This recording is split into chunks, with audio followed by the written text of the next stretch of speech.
This episode discusses themes of death, illness, addiction, child marriage, violence, and disturbing imagery. Listener discretion is advised. Welcome back to the ABJ Podcast. We're back here at the table. Fun fact, this is take 2. Lily's makeup and hair was looking crazy the other day. Magnificent. Yeah, unfortunately, your boy deleted all the footage and fucked up. We're going to fix that and try again on this second take. Today we're talking about Edgar Allan Poe, poet, writer, horror enthusiast, probably the godfather of horror writing, and maybe even a little bit of detective writing as well. We're going to go through all of these things and more in this episode, but we are doing this episode for pretty much one reason and one reason only, not just because we're giant Edgar Allan Poe fans. I'm more of a fan of the history of Poe himself and not so much of his literature. I'm more of his literature than his legacy. I've only read a handful of his books, but I'm not like a big poetry guy, so like some of the stuff kind of just goes over my head. That's because I'm probably stupid. But why are we doing Poe, and what's coming up if you're an Edgar Allan Poe fan and you're living in the area? I am, first of all, hi, I'm Lily from WitchCraftsByLilly. If you see me learning. Crocheting here, it's because that's what I do. But I'm also going to be the host of Pilgaroos Books and Brews Club this month. And What day? It's on, you're right. Sorry, I always forget that. It's October 22nd. It's a Wednesday night. It is at 7 p.m.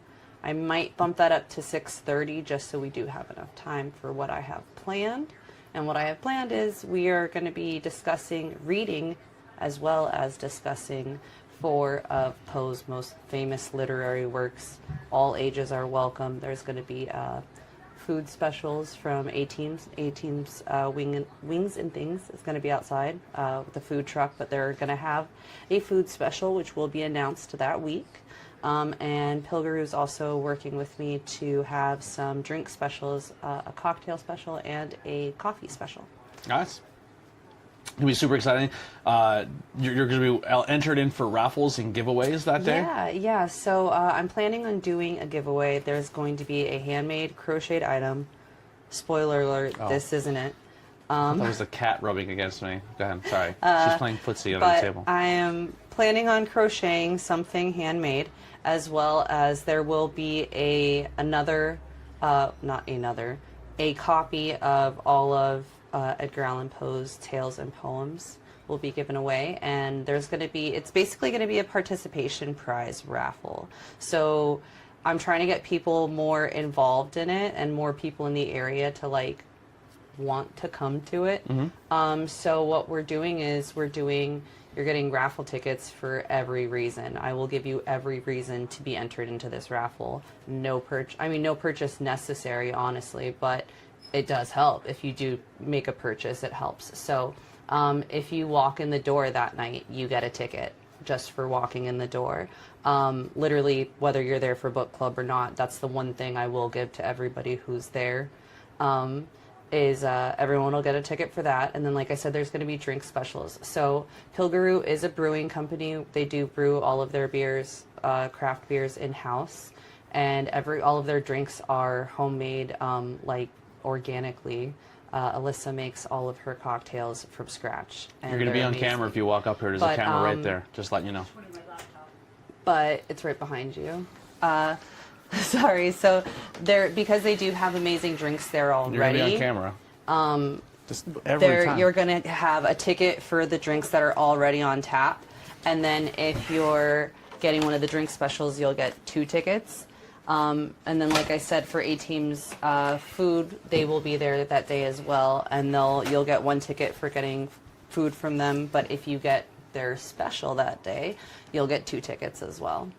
And then there's also, like I said, so no purchase necessary. That option would be participate in the group if you want to read one of the poems or bring a poem of yourself, of your own, of Edgar Allan Poe's. That's maybe your favorite. What if someone comes with Edgar Allan Poe clothing? A Ravens jersey. You want to come themed? Let's go. You're gonna get a ticket for that.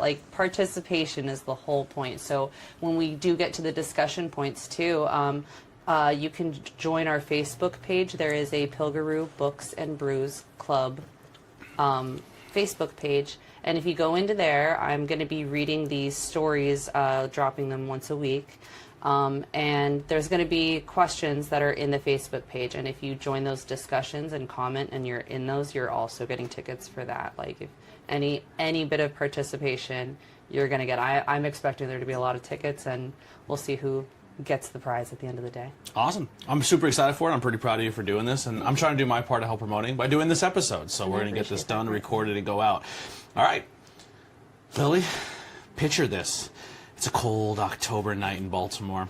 At 1849, a man stumbles through the streets, delirious, mumbling the name Reynolds. His clothes don't fit. He collapses outside a polling station. Days later, he's dead. That man was Edgar Allan Poe, a writer who gave us haunting mansions, beating hearts under floorboards, mass plagues, and a raven that croaked nevermore. But his life was his life was as haunted as his imagination. A childhood loss, a career of brilliance and poverty, a love story cut short, and a death that remains unsolved to this very day. This is the legacy of Edgar Allan Poe, the mystery, the madness, the legacy. He was born on January 19th, 1809. In Boston, Massachusetts. Poe was a second child. He was a second child of traveling actors. His father abandoned the family, and his mother died of tuberculosis when Poe was just 2 years old.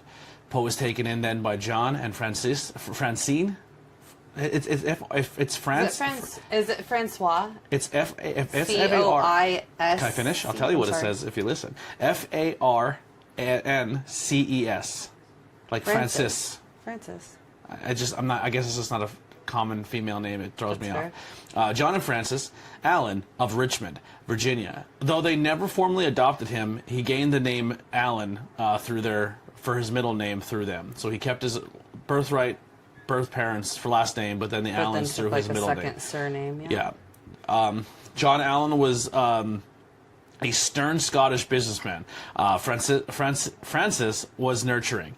This divided the household that shaped Poe, torn between affection and cold rejection. From 1815 to 1820, the Allans lived in England and Scotland, and young Edgar studied in Gothic surroundings, old cemeteries, foggy moors, and cathedrals. These images would later steep into his writing. Back in Virginia, Poe was excelled in language and literature at the University of Virginia. He studied Latin, poetry, and the classics. But Allan gave him little to no financial support to survive. So Poe gambled, racking up debts that forced him out of college just 1 year later. A letter that Poe wrote in 1829. I have been made to drink deep of the cup of sorrow. I cannot help think of the world of desert, for I have no friends. So he definitely struggled with fitting in, struggling addiction, and just trying to be that artist, which is interesting because both of his actual parents, sadly, if they don't die and abandon him, he has a different outcome because I feel like they would have thrived with his creativity. Absolutely. What this doesn't say, but we kind of learned in the first one, is the family that did adopt him was rich. I don't know exactly how they found him or if they just got him in an orphanage. I don't know all the details to that. But they were like a cigarette family or come from tobacco farms and stuff, which. I mean, a part of I don't know how much of his life was hey, you were adopted even though you were 2, or how much that actually did affect him, because remembering you're 2 is kind of tough to do. So, speaking personally from my experience, I will say I don't remember anything about my mom, my real mom. So for those in the audience, I was adopted within my family. So my dad's sister adopted me, but I don't remember my birth mother. She adopted me when my aunt adopted me when I was 4, and I was 4 and I don't remember her. Yeah. So had nobody told me that the adoption happened and whatever that story was, I probably wouldn't have known. Yeah. But at the same time, I do feel I very vividly remember having extreme nightmares being very, very young, where I was I don't know that I was in diapers, maybe pull-ups, but hysterical nightmares, and I can't explain them to you to this day, but I just remember waking up screaming. Yeah. Well, let's get into the breakthrough and rise of Poe. At 18, Poe enlisted into the U.S. Army. The Allans, Edgar A. Perry, during this time, he published his first poetry collection, Tamerlane and Other Poems. Only 50 prints were copied. Are they available? His original writings? I believe they're in here. That's cool. In 1830, he entered West Point, but deliberately neglected his duties to get expelled. He wanted to write. He wanted the freedom to write. So the military was kind of thrusted upon him. He'd do what he can to get out of the system, I guess. So Poe, to start his early controversies, just dodging the military and his responsibilities. He wasn't a patriot at the end of the day. He didn't care about the man, bro. He had other things to care about. Like he was really the grandfather of like romantic like thought and living and just being in that art all the time. It's always interesting to like you think of artists and like this is why I love studying people who have made it or made it to the top. Like imagine if they were just handed to everything. Would they still have to create the same creative process? Would it still be exactly what we love today? Or do you have to go through the struggle to get there? And that's why, like, even when I'm trying to make content, I feel like I'm trying to, like, lift up someone to get them to my level. And I'm like, you can't always do that. Like, you can help, but, like, they still have to do their journey. You can't fast track someone to success. You can't fast track someone to where they want to be. Absolutely. Like, that's their journey, and you have to struggle and go through shit and cry and hate yourself. And everybody has to figure it out their own way, because, like, it is very much like you can lead a horse to water, but the horse has to want to drink, right? Yeah. Totally. Was that too Texan? Was that too country? Yeah. In 1830, sorry, I read that one. He began publishing tales in Baltimore, where he lived with his aunt Maria Clem and her daughter, his cousin, Virginia Clem. So there is some things here in his life that I am kind of skipping around and I don't know the full details to. Like, I don't know what age he was adopted. I don't know where then he goes to England and then comes back, and then he's living with his aunt, who's a different name than the Allans. So I believe... I could be wrong in this. I really don't. I'm not going to say that I'm a Poe enthusiast. I'm a lover of his work, but I don't know much about his legacy.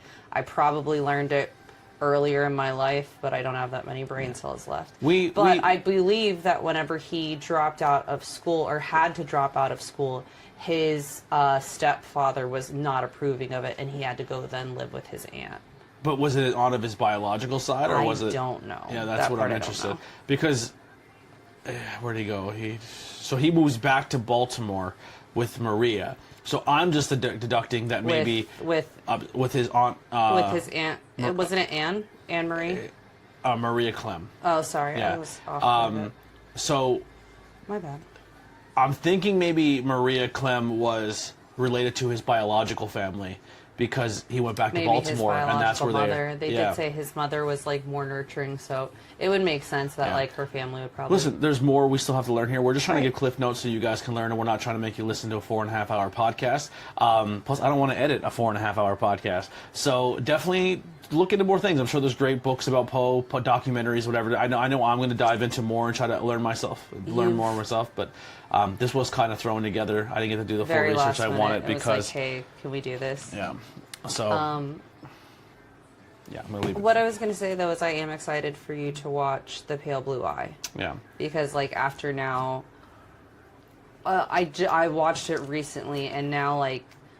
This is the second time we're doing this, but like relearning more about his legacy and then watching the movie is like a cool. Is it not about him, or is it about his writings? Like, it's about a young Edgar Allan Poe in like as a cadet. Gotcha.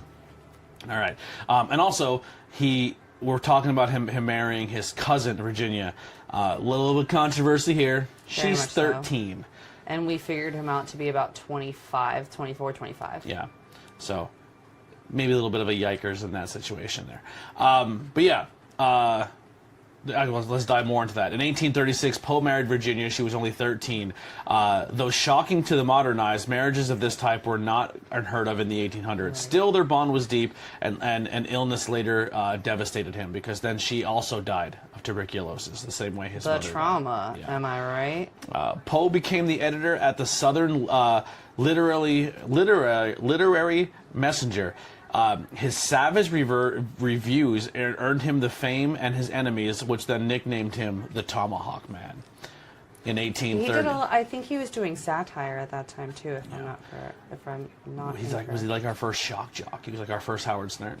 In 1839, collection Tales of Grotesque and Arabesque, I'm probably saying that wrong. Arabesque. Thank you. Was his first major success. The true breakthrough came with the 1845 with The Raven. So The Raven was part of another book, but that poem was the one that really, really set him off.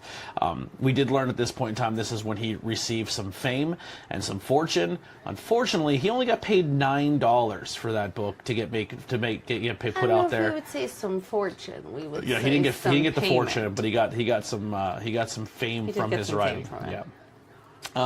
The poem was printed in newspapers across the country. Poe became instantly famous, but his fame didn't bring fortune. He was still only paid a few dollars for it. Poe achieved fame, but never financial stability. Do you think that struggle, being recognized as a genius but living in poverty, contributed to his darker outlook on life? It would drive me fucking insane. Absolutely. That's me right now. I'm a fucking genius with a great podcast that no one listens to, but the ones who do get it. And that's why I love all of you. I have so many thoughts on this, and I want to not make this political, but absolutely, people who have money have different opportunities that people who don't have money don't get. So, like, if he had more money, maybe he could have kept that fame longer and then, whatever with it. But at the same time, like, I don't think he would have written, not to say he would not have wrote as deeply, but that I don't think it would be the same. Yeah. I think that he is famous for what he wrote about because of what he went through. Well, speaking of that, Poe was more than just a poet of gloom. He revolutionized modern genres. The detective fiction genre. The Murders of Rue Morgue in 1841, Poe introduced C. Augustine Dupin, the first modern detective, which I believe that name was also used in the Fallout video games. Augustine was used in that, definitely, and Dupin was also used in that. So I believe that does make an appearance. I believe it's Fallout 4. I'm not sure about I don't know. I'll have to play it again and show it to you. Fact check me in the comment section, but I believe it was in there. Dupin's logic, observation, and I don't know that word. Rationalization. Rationalization, thank you. Directly influenced Sherlock Holmes and Hercule, and also Poirot. Parrot, or however you say his name. BP is a big fan of detective stuff, and all three of these names I've heard him mention before. Some of the stuff sounds really, really cool. I definitely want to look into it. I know a little bit of Sherlock Holmes, but more modern-day versions. I never really listened to the OG versions. Sherlock Holmes is kind of like Doctor Who. It's like there's different eras of Sherlock Holmes where each person kind of like took the idea of the character and did their own version of it. Like Batman, the same way. Where like the creator of Batman, well, the creators of Batman, that's another topic for another day, wrote it, and then other writers and people took their spin on what they thought Batman was, but keeping him true to the original form. So I would definitely love to learn more about Sherlock Holmes. That's a name on my bucket list that I want to research and learn more of. Heck yeah, I'm with it. Yeah, but Gothic horror. The fall of the House of the Usher in 1839. Family decayed, mirrored in a crumbling mansion. A telltale heart. A murder driven insane by guilt and the imagination of the beating dead man's heart. The Black Cat, 1843. Cruelty, alcoholism, and psychological terror. And then poetry. He had The Raven. He had a fake story about a translucent air travel. Annabelle Lee, 1849, written shortly before his death, Mourning Eternal Love, likely inspired by Virginia. He was a proto to science fiction with the balloon hoax, a fake story about another scary air traveler. Eureka, his cosmological essay foreshadowing the Big Bang Theory. He did literacy criticism he had received, advocating for the unity of effect. Every moment of a story should contribute to a single emotional impact. Influenced short fiction structure for centuries. Absolutely. But if you had to choose which of Poe's innovations stands out the most, the father of detective, the pioneer of psychological horror, or the early voice of science fiction, what do you think you have experienced more of Poe's history? For me, I would say it would be more of the psychological horror. Yeah. That like I was never really I'm not well versed in horror movies at all. But spooky season would come around and my mom would let me get whatever books I wanted, and I always like tended to go for the detective ones. Like I wanted the like not. We could go like Goosebumps for sure, but like I also wanted like all the Harriet the Spies. I wanted the Hank the Cowdogs. Like if we go even younger, like I liked the mystery thing, and he's absolutely like. So you're more driven by his detective series. Yeah, than his Gothic, but his well, horror. I would say that in my younger days, I was more driven by the detective stuff, and now I feel like in my maturity, not that I'm not mature, but working on it. wow, I think that I've found more beauty in, like, I see that maybe through all of my trauma, maybe that's what it is. Yeah. Is it me? Am I the problem? I don't know, but I think that after having having gone through that trauma and then going back and rereading it, I'm like, oh wow, I see it all kind of in a different light. Yeah, I definitely, like I said, the idea of Poe, I never really read his works, but I definitely know his works through other means of pop culture. I won't go through them because we probably talk about them here later, but definitely like detective. I'm a Batman guy. I'm a Sherlock Holmes, like that aspect too. The same with you. I loved all that. Then growing up, a big chunk of who I am as a kid, besides the pro wrestling and like Ninja Turtle aspect and superheroes, was also horror. Like I was really thrusted into the horror genre very early. My parents, I remember watching, and my uncle Butch watching Are You Afraid? I mean, Tales of the Crypt, which then led me to love Goosebumps and Are You Afraid of the Dark. My other uncle Steve, super into the classic Universal monsters and loved the Twilight Zone.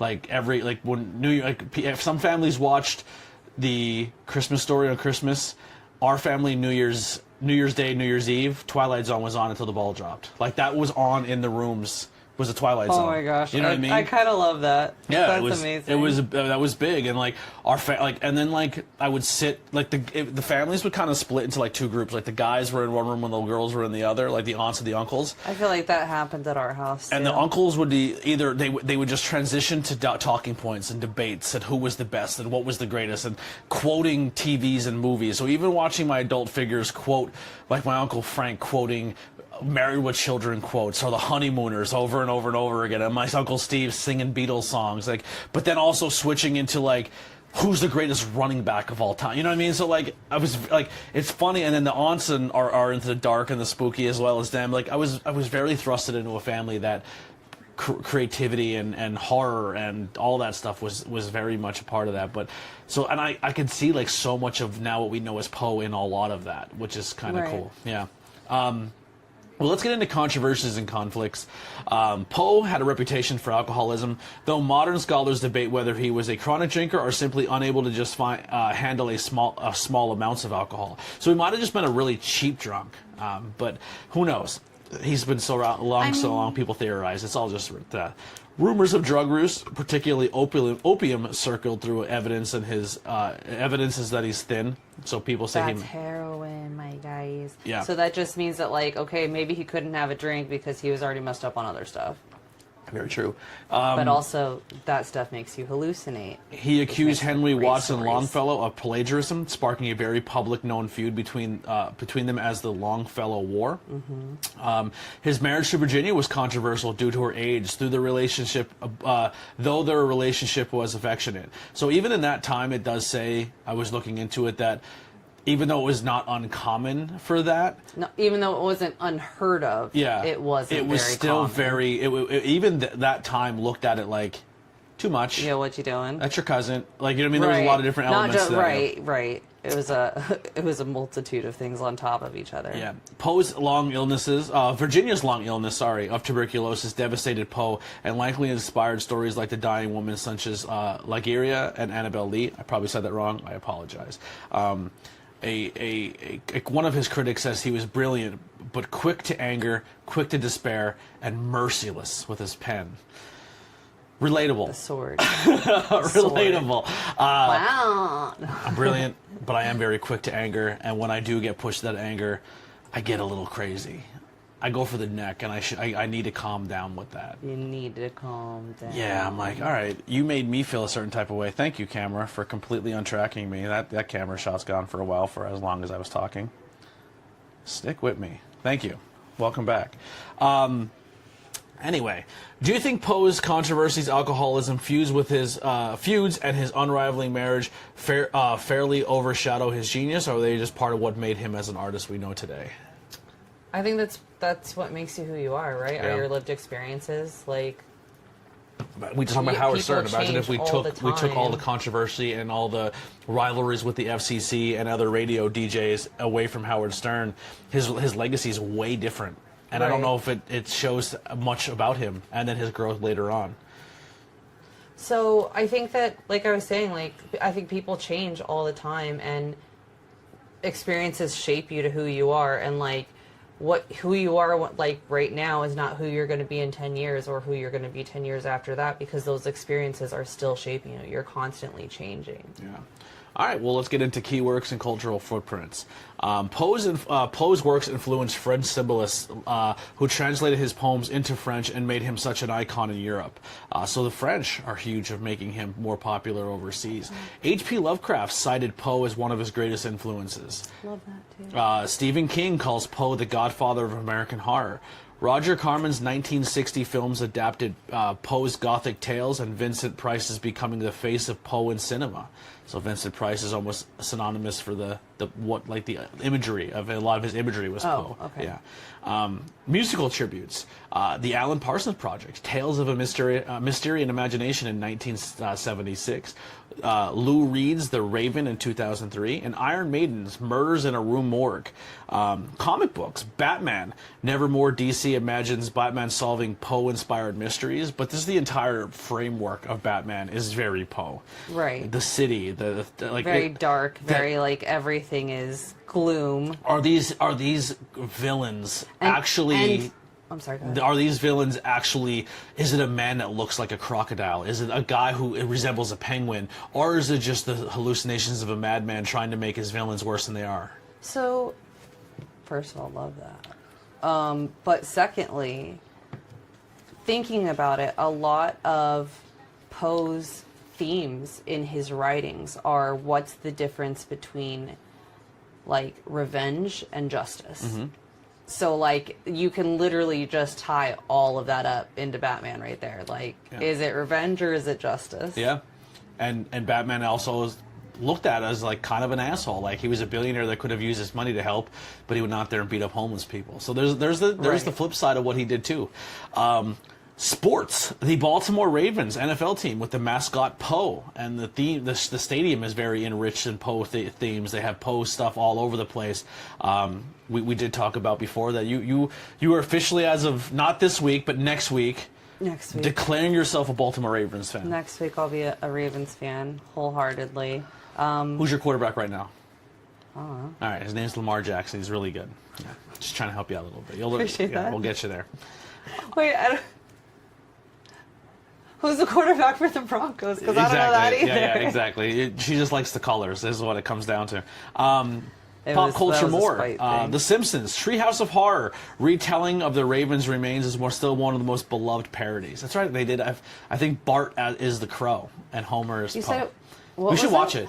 What is it? Wait. There's a Treehouse of Horror episode where where every Halloween spooky season, Simpsons do what they call is like their horror episode, and it's called Treehouse of Horrors. Okay. And it's a bunch of like short little cartoons, but like of them so like little meeting the aliens clips that come down, but the aliens are feeding them and getting them all ready, and they're like, "This is great, you guys taking real care of us. Well, we want to get you all fat because you're our dinner." Like, you know what I mean? Like then they freak out, and then it goes to another. It's Bart goes up into his treehouse and he reads these scary stories. So it's kind of like Robot Chicken, but hosted by Bart, like in his treehouse. He goes to his treehouse to read scary stories, but then those scary stories are turned into a cartoon. Instead of you hearing him read it, it's turned visually into something. But they do it a Nevermore, the Raven, that's whole cool. thing. Yeah, we're definitely gonna have to watch that. I clearly haven't watched much. Yeah, and it also led people of like I remember being young and being like, oh, this is really cool, what is this about, and then learning about Poe later on in school and like, oh shit, the Simpsons did that. Oh, okay. And that always became the joke later on. Simpsons did it, you know what I mean? Like any pop culture reference, like South Park always makes a joke that like you're not original because the Simpsons did it before you, and that's why South Park's always like, we have to do stuff the Simpsons never did, which is like their respect to the Simpsons. Fun fact, the people who do South Park and the Simpsons and a few other shows don't like Family Guy. they don't like the way their art is done and they're the way they tell jokes and everything. Yeah, there's a little bit of a beef there, but that's another topic for another day. Do you think Poe's stories, imaginary, keep coming across so many different forms, from Batman comics to NFL team? Or why do you think Poe's stories and imaginary imagery keep showing up across different forms of art, from Batman comics to NFL teams to The Simpsons? Because it's all relatable shit. But at that point in time, I feel like it was so taboo to talk about those things. And it was literally like, oh, you're insane, put him in the ward. You know what I mean? So I feel like he wrote everything down as works of reading material to kind of just make it through life, maybe, so to speak. But I think that the reason why they are so revered to this day is because all of it is so relatable. Like it's so like those villains could all be someone that's in your life. Like those themes are all themes that are present in everyone's lives. Has your phone been going hard with Poe stuff since the last 2 days of us talking about it? I just realized mine has not at all. No. I thought that was kind of strange too. Interesting, yeah, because like I've been looking at that. Like, I Amazon Poe. I done research on Poe. Yeah, we posted about Poe. Well, no, I was looking at a purse, but it looks like one of his books. But I've been looking at that for a while, and last week, before we were talking about all of this, actually, before I even, that's really weird. Before I even knew about book club, I got a text message like reminding me, hey, you have a coupon for that. But I didn't even know I was going to do book club at that point in time. Yeah, like since then, I was thinking that I haven't gotten that's anything. That's weird. Yeah. And we've done a lot of stuff. Well, speaking of mystery, the mystery of your phone not listening when you don't think it is, to his mysterious death. On October 3rd, 1849, Poe is found outside Ryan's Fourth Ward polls in Baltimore, a Baltimore tavern, doubling as a voting site. He was delirious, incoherent, wearing somebody else's shabby clothes that did not fit him. At Washington College Hospital, he slipped between moments of lucidity and hallucinations, where he called out the name Reynolds again and again. On October 7th, he died. His final words, according to Dr. Moran, was, "Lord, please help my poor soul." He killed someone. You think he had to have, right? Because, like, look at all the times he wrote about it. And then, like, the last thing he's saying is Reynolds. Like, that's a name. Yeah. So he's drunk or delirious or whatever, or is about to die in whatever manner. And I feel like this ghost is coming for him, right? He feels like, oh my God, this ghost is going to get me. You know what I mean? Like, he's coming back for me. It's a great theory. Here's some other ones. Alcoholism, a final drinking binge. Coping, kidnapped, forced to vote repeatedly in disguises. So that was a cooping, which is a thing. Gangs would take people, huh? A coup. Cooping, yeah. COOPING. Yeah. People would kidnap people or take homeless people or vagrants and put them in disguises and have them vote to rig elections to help get their person in power so they can then take over the city and more crime would be great. Some Batman shit right there. And Poe was rumored to possibly be in that because I believe he had another element that I think I heard before, but it's not talked about in here, that he had someone else's wallet in his pocket too, or someone else's ID or something along those lines. Like something was in his pocket that was like he's not even wearing his clothes. It wasn't even his ID, right? Yeah. Right. And that makes sense. That tracks. Yeah. Or he, like you said, he murdered someone. His clothes are covered in blood, and he took the other person's clothes. Who knows? Rabies. Modern doctors note the hydrophobia and agitation to be possibly being from rabies. A brain tumor. Calcified masses were found in his skull upon exhumation. A brain tumor. Sorry, I already said that. Murder. Beaten or silenced by his enemies. They think maybe he was beaten down and he maybe had some brain trauma. And that's why he was hallucinating and struggling, and he kind of couldn't get it back together. Or other illnesses, diabetes, hyperglycemia, carbon monoxide poisoning also on the list of possibilities.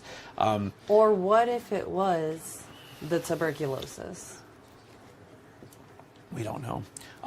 Dr. Moran archives here that his mind was restless, his speech is disorders. He called for Reynolds. Who Reynolds is was I cannot say. So the question for you is, which theory do you think best explains Poe's death? Do you believe it's fitting in his final days to remain also one last mystery for us to solve? I'm with mine. Yeah, the murder. Yeah. All right. It's a mystery. It's The later legacy of Poe. Poe was buried in a modernist grave in 1875. He was re-entered under a large monument in Baltimore, so they picked him up and put him somewhere else. Poe's toaster tradition lasted for decades. The Poe toaster, a tradition that lasted for decades. A mysterious visitor leaving 3 roses and a bottle of cognac on his grave every January 19th. Today his home in Richmond, Philadelphia, and Baltimore are museums. So I didn't even know he lived in Philly. That's kind of cool. No, wait, in Philly? Yeah, Richmond. He had a house in Richmond, Virginia, and Baltimore, and they're all museums. Yeah, none of those are Philly. Richmond, Philadelphia. Oh, sorry. And Baltimore. All right, my bad. Yes. I'm out of it. Sorry. I have the delirium. His work, maybe you have the rabies. His work was studied worldwide. His face and stories are instantly recognizable. He does have a very recognizable face. I think when people put up that black and white image of his face, I have it on that candle back there. Yeah, it's just people immediately like, that's Edgar Allan Poe. That's him. Which is pretty sick. It's also really cool because if you actually put him side by side by William Shakespeare, they very much could have been like distant cousins or something, but everybody knows which one's William Shakespeare and which one's Edgar Allan Poe. For men who were not the faces of their art. Right. For them to be remembered for their face is a sick thing to think about. That's very true. Yeah. His remains a symbol of Gothic genius and a tortured artist archetype. Do you think Poe's legend survives more because of his writings or because the mystery residing around his life or death? Both. Agreed. Look Both. at this podcast table is an example of that. Right. I buy a lot of things that are Edgar Allan Poe related because of how much I like his literary works, but I don't know much about him though. But like, I think that all of that keeps it alive. Do you know what I mean? Because I'm still buying the merchandise. People are going to keep making it, whatever. But also people are like, maybe are just looking at it like, yo, I have this, I'm wearing my Raven sweatpants. I have a matching t-shirt, but what is flitting? What is flitting? Well, it's from a Edgar Allan Poe, like the way that it's written on here, it's from an Edgar Allan Poe poem, and then you could like introduce them to that, and it just keeps going from there, and like that legacy is going to live on forever. Let's get into some recommendations for those who want to take a deeper dive. Books: The Complete Tales of Poe and Poems of Edgar Allan Poe.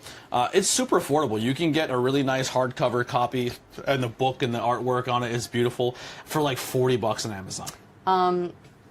You can get them even cheaper if you go to Barnes & Noble. I don't know I don't know who are not supporting and who we are supporting. I know that I'm going to get my books wherever I get my books, wherever I can find them. Yeah.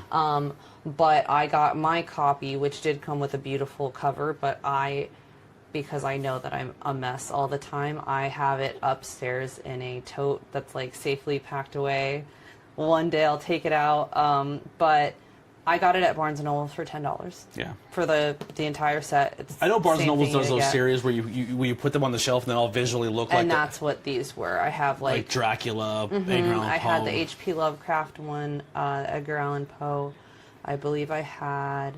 I'm missing a few. I had the Grimm Tales. Grimm Fairy Tales. Yeah. Yeah. There's a comic book based off the Grimm Fairy Tales that's really good, and it's pretty much done now, but it's a big series and it costs a lot. But I always wanted to get it. I was always into the Grimm Fairy Tales. We're gonna have to look into that. Yeah. Because like the fairy tales that we grew up with, like Little Red Riding Hood, but like but she was murdered. Like, I love that series because like I've read all of them a lot of times, but exactly what you just said, like. And here we go with my little dark sense of self, but I feel like I always like it was like, oh, we're supposed to believe that, not necessarily that the prince came to save the day, but like, oh, there's a fairy godmother who's going to help you get your problems. Oh, well, she did help you, and actually it hurt you in the end, and if you would have just done it your dang self, like, they were dark, but still in a way that was like, oh wow, like. Mm-hmm. Well, let's get back to Poe. Some recommendations also besides the book are some films. Robert Coleman's Poe's cycle Extraordinary Tales. We are also going to watch The Pale Blue Eyes. And it wasn't another movie that Bri recommended that's Poe inspired. I'm not sorry. I'm sorry. We'll talk about it. So we're going to be recording again this week on Sunday, which will air for you guys. Where we're doing a Blazing Buds episode, and we're going to review the Pale Blue Eyes, and talk about some other Poe related stuff as well. So we have a few Poe related episodes for you guys to check out across the channel. Music, the Alan Parsons Project, Lou Reed, and Iron Maiden, which was already talked about. I feel like a lot of Black Sabbath and Ozzy is very Poe inspired too, even though maybe they never said anything about Poe. But that theme and all that kind of lends. I think that goth culture in general lends to it. Yeah. Comic books, the Batman the Nevermore, A Haunt of Horror, which was a Poe Marvel book that was done. Games, The Dark Eye in 1995 with eerie adaptations of Poe's tales, and also the House of Rise of Usher on Netflix. Wasn't that also another thing? Yes, which is it's the same creator as the Haunting on Hill House. Yes, that whole series. That creator did that as well. Yes. If you had to recommend just one Poe story or poem for adaptation for new readers, which one would you choose and why? For a new reader, I would say The Raven. I feel like it's not so deep into the growth. Or honestly, if poetry is your thing, I would say The Raven. Because it's not... It has a bit of substance to it. It leaves you wanting more.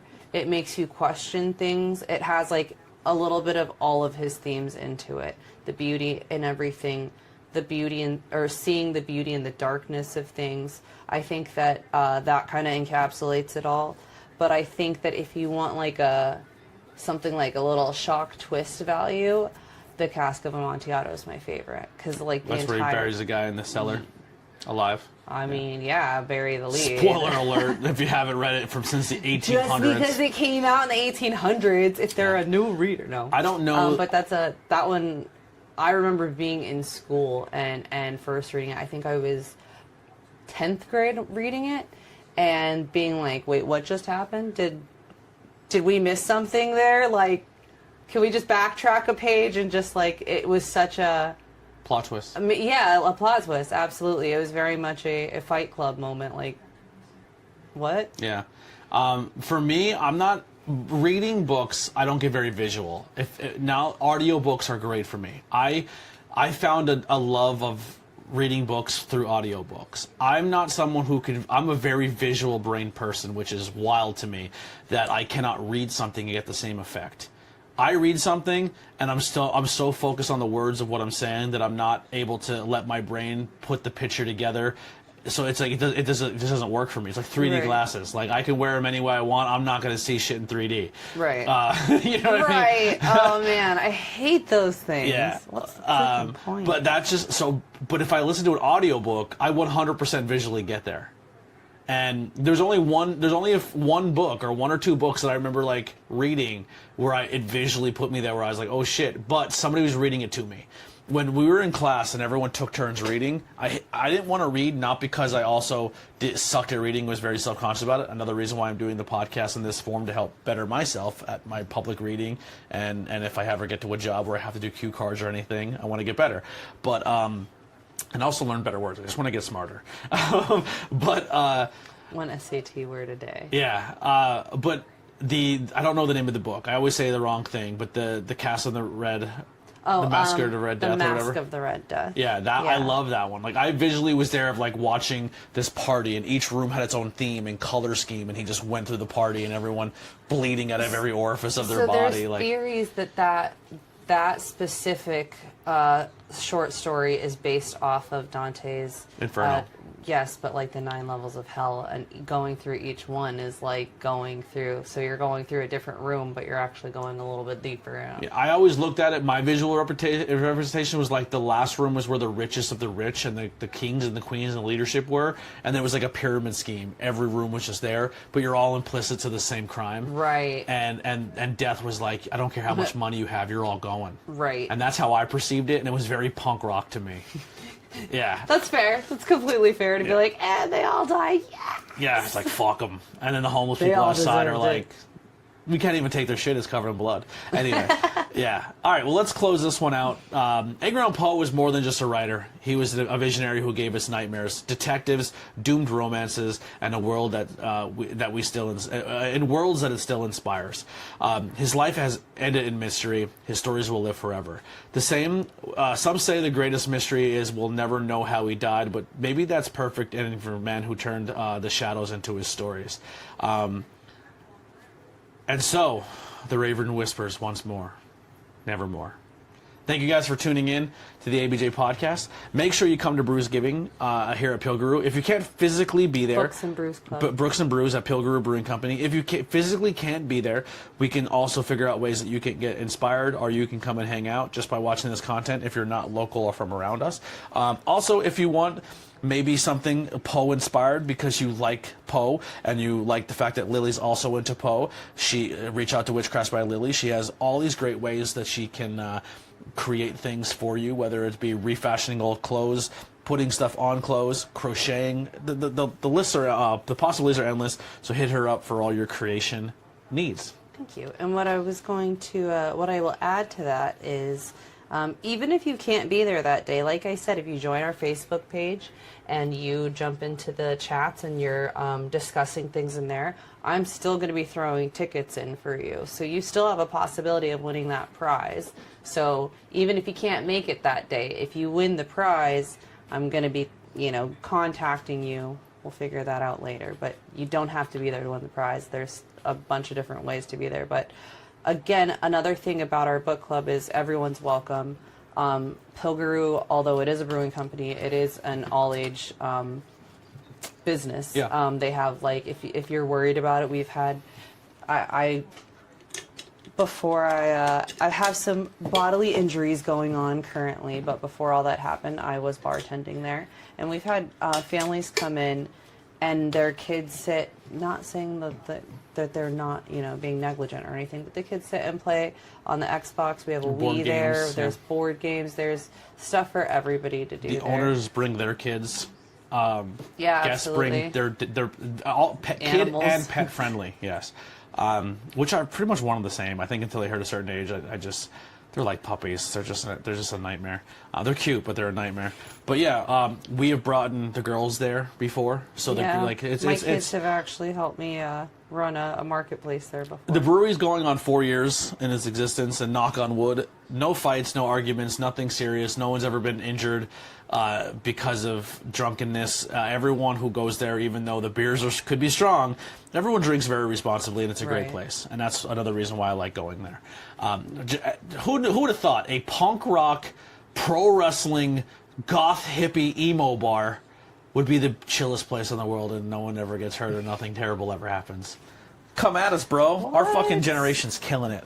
In this day and age? Yeah. Make sure you guys check out if you made it this far, please hit like, share, subscribe wherever you're watching this, whether it be Facebook, YouTube, Twitch. Also, if you're on any of those platforms, go over to the other ones on my link tree below and follow and check out those other ones. If you're listening to this on the ABJ Podcast platform, you can also go and check out the Not Cool in High School's own YouTube page and hit that one to subscribe. It has all the past previous content of Not Cool in High School since the beginning when it was still the Not Cool in High School podcast, but now it's just a subsection of the ABJ podcast. I know that doesn't really make a lot of sense, but in my brain it does. They are the same, but they're all their own entities. And hopefully in the near future, we are back at the table, which is a huge thing for me. This table has given me energy that I cannot describe, and I love being here again. We have new camera setups. Visually, I'm still working on if I like it or not, but I do enjoy this. But another thing that has me really excited, and I don't want to get too excited in case it doesn't happen, because at one point in time I did take this probably too serious, and I pushed too hard of the people that were on my teams because I wanted this to be something. I wanted this to be a way for all of us to get out of our 9-to-5s and do great things, and I worked really hard at it, and I dedicated a lot of time away from this. It's cost me friendships, especially with people within the podcast. It's cost me a marriage. I'm not getting all Poe on you guys and getting all sad and depressed, but I have rekindled some of those friendships that used to be on here, and I have made amends for my craziness of what I put into this podcast, and I have rewired my brain into just being like more like let it come to me instead of just kind of pushing as hard as I do. I still work very hard, don't get it wrong, but I'm not as insane about it. If I'm like, you know what, today I'm taking the day off, I do it, and I don't get insane about it or get really depressed or sad. And for that reason, you might see some familiar faces coming back to the table, whether it be on Not Cool in High School, Not Cool in High School Horror, Tornado Tag, or even Truth Behind Illusion, which gets me very excited because I really, really love those people, and I loved making art and content with them, and it does mean a lot to me if we can rekindle that and do it again. I don't know why that went back to its regular screen. It freaked me out like something happened. I think we're good. But yeah, so hopefully in the future you'll get to see some of those classic people come back and make some art and talk about things we're into. Not Cool in High School will go back to like show and tell and all that kind of stuff and talking about it. I'm thinking, can we do that? So here's what I'm thinking, and I want to try it here with this one. I think what I'm going to do is when we set up the cameras, I put the cameras here and I let it record, right? And then I think after we finish, I'm going to let them record because there's some moments in there where we keep talking. But I think what we're going to do is these episodes are going to be almost like two-part. So but they're all going to be on the same video. So after we finish the topic, you clicked on the thumbnail, you're here for the topic, we got the topic done. Once it's done, we'll talk about what we've been into, catch up, show and tell on the topic, and like, hey, I'm also playing this video game or talk, because that was a fun fact of the Not Cool in High School is like every week we're like, yo, I watched this movie, here's what I thought about it, you should go check it out, and then if we all collectively liked it, we did an episode on it. So I want to bring that back too, but that'll all be post-credit, so you hear the Converse Kid, and then come back and hang out with us and hear that second part of the episode. So that'll do it for the Edgar Allan Poe side. Here's some music by the Converse Kid.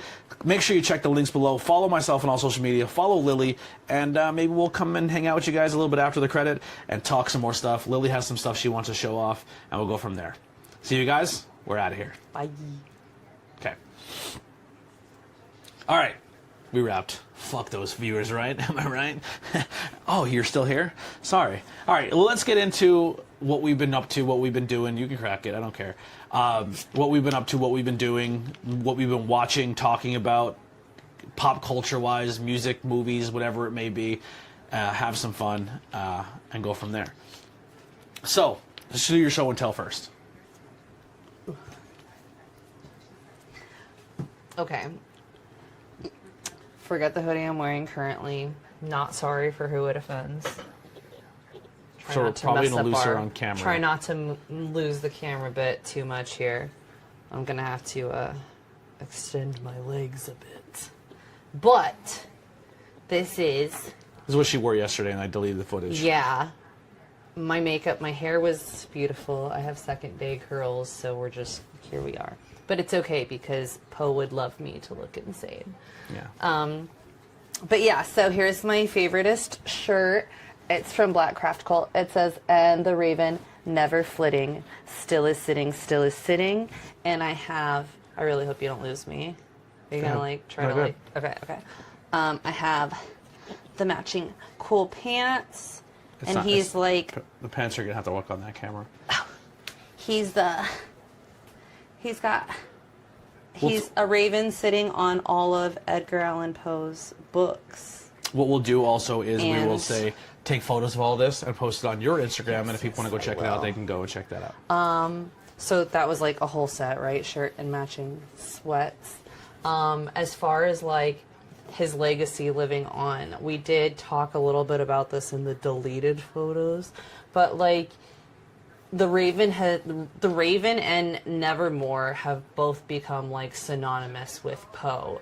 So here I'm going to show you my literally Bic lighter. You know Edgar Allan Poe ain't getting paid for this, but it's literally a raven that says Nevermore on it. And so this is my second one of these. Actually, every time I see one, I buy one. Yeah. And lastly, in more recent pop culture, I have to pull out my Crocs because I'm a Croc girl.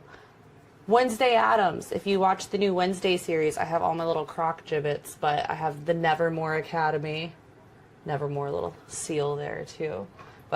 And their secret society is the Ravens. Yeah. So like it's all. So You finished the new season? Was it without spoilers or anything? Recommend it? Good. Okay, so first of all, I'm a little frustrated that they split it up the way that they did. They only put I think it was only like 3 or 4 weeks in between the first part of the season and the second part of the season, and I kind of get why they did it, because there was only a total of, I think, 7 episodes, but it was really, really good. I think that I rewatched it recently, it only came out recently, but I already rewatched it. But watching it from beginning to end and not having that separation in between, I really enjoyed it. Yeah. I feel like Wednesday is Jenna Ortega. With just the character of Wednesday is almost outgrowing the Addams Family. Absolutely. So before the Netflix adaptation, I already had a Wednesday Addams tattoo. Yeah. She's kind of she's just that little ball of pitch black. That's kind of how Harley Quinn is now too. Harley Quinn has kind of outgrown the Batman universe, and she's outgrown the sidekick role of the Joker. She's just become a cultural phenom, which is kind of cool. They're part of a universe, but has become even bigger. Almost kind of like another example. I'll give the love to the dudes, so we don't get those sunglass dudes in the front seat of their car upset. But Hank Hill, almost people forget that's a Beavis and Butthead spinoff. Oh, I didn't know that. Yeah, King of the Hill. I've watched a lot of King of the Hill. Had no idea that was from Beavis and Butthead. He was their neighbor. But they don't really talk about it. Beavis has never shown up in King of the Hill, but he was a spin-off of that. Daria was a spin-off of Beavis and Butthead. I feel like that tracks. Daria was that goth Wednesday Addams cartoon girl. She was she was grunge, but that's still very dry, even monotone, just everything. Yeah, but also when it comes to stuff I've been watching, we did watch the movie Dangerous Animals and Weapons, which we're going to be doing full podcasts on. 2 horror movies in 1 month for you. That's impressive. Congratulations. 3 if you count. Well, it absolutely should be counted. The Pale Blue Eye. Okay. Well, we didn't watch that yet. So. Well, you're gonna. Yeah. Then music-wise, a little bit news for me that I'm excited about. If you're not, sorry. But Ghost, we just found out they have... Not only are they coming back to the U.S. for another tour, which awesome, but also they announced that while they were in Mexico, they did 3 shows, one of them being in Mexico City, and all of those shows were filmed on 16mm thing, and they are doing another Ghost movie. Which is exciting. We have a date night. Speaking of movies and music, was it confirmed, or did I just see it that there was while he was there, he did the Sugar Skull, a Sugar Skull version? I think photos kind of leaked of a different mask. Or I think it was a T-shirt or something that's available on their site now, or something like that. But the we also are we got our tickets already. I think we're one of the first ones to get it. How insane would it be if we're the only ones in the theater? It'd be hilarious, but I don't think that's going to happen. Yeah, but we are going Look how far we are driving to get there. We are going for the second night. It debuts Friday, Saturday, and Sunday. I guess we'll do a car review. We'll do a vlog-style episode where we go and do our best to talk about it. I don't think we could bring cameras in, but we'll film some stuff on our phones that we experience. She even thought about maybe going early and doing content with people of Swiftie style content, which we'll see. I'm not sure. I get really nervous going with strangers, but maybe we'll do that. But we're going to see the Taylor Swift album release, movie, video, whatever the hell it's going to be. So it is the release of her music video, The Fate of Ophelia, which comes, so the album gets released Thursday night into Friday at midnight, and then the release party is in the movie theaters Friday, Saturday, and Sunday, but you're only seeing the music video for The Fate of Ophelia, and then you're getting all of Taylor's what she did to put into this, all of the behind so you're not the listening scenes to of the album? What's going into it. No. So I'm gonna be spending all day Friday just with it in loop in my ear and try to get it. All right. Well, then I guess that's what we'll do on the way up to the show is we'll listen to the album. I'm also crocheting because, hello, cardigan. And yes, that is a Taylor Swift reference, not telling you what I'm making. But also, cardigan. So, of course, this all happened. You got the tickets yesterday. Yeah. We were I was all goth girled out yesterday, recording for Edgar Allan Poe.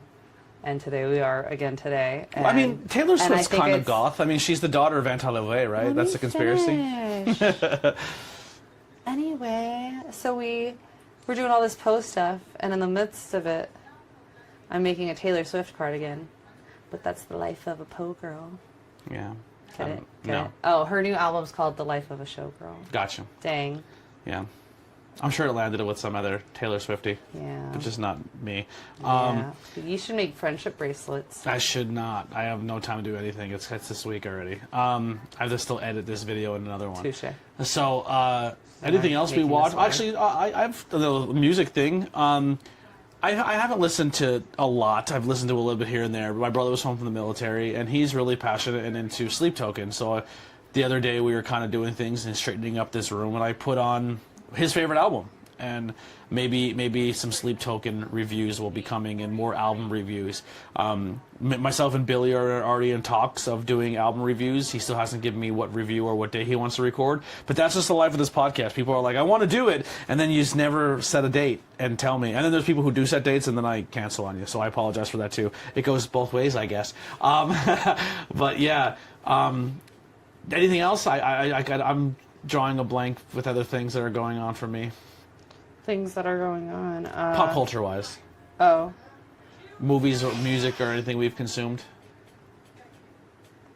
So I mean, I'm very much looking forward to Life of a Showgirl. And here's the thing, right? Is that you are off Friday night. Yeah. And it's October 3rd.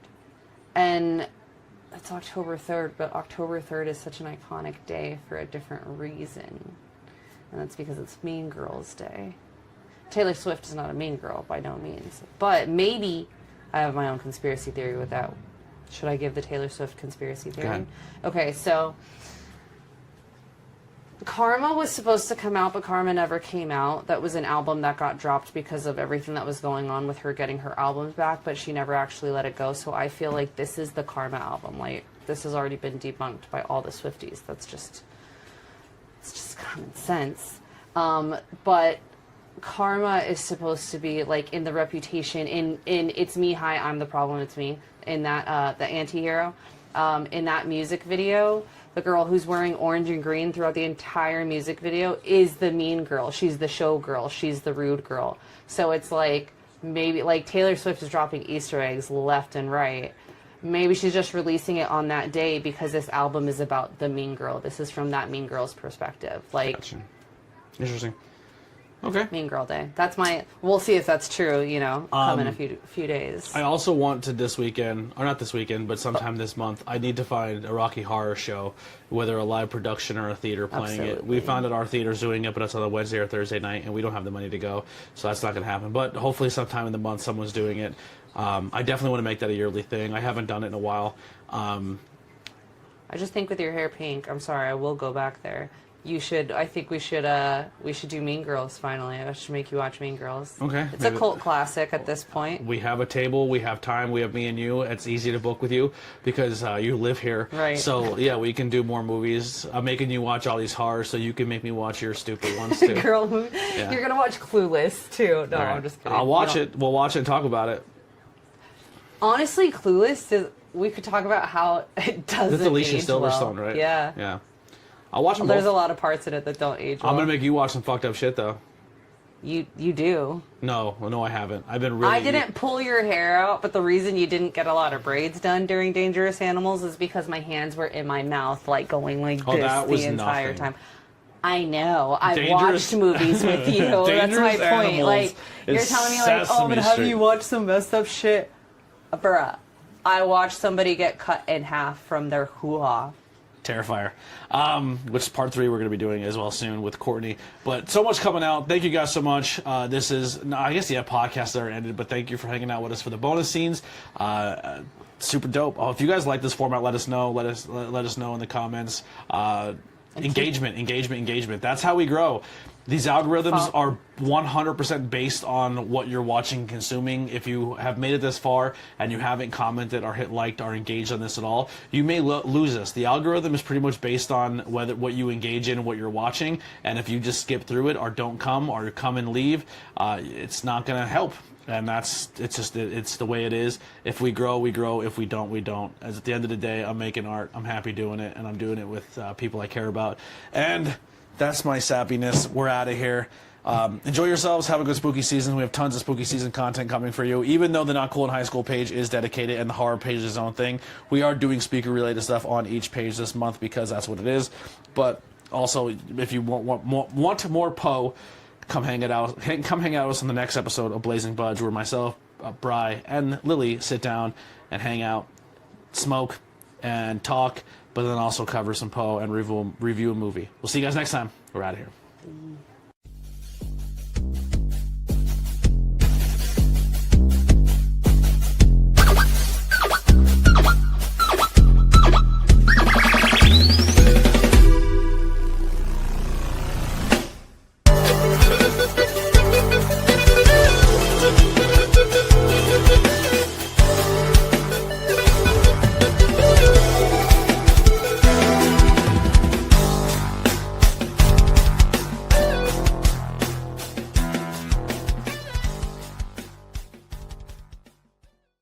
Sorry, I'm like, I don't know where.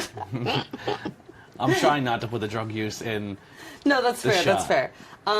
What did you talk about though? Like the history, things going down, the school, education system, poverty level in this town. Like fun facts about the town, but also positive facts about the town, and like sports and how the town is very derived on its sports history, as well as like local fire departments and churches.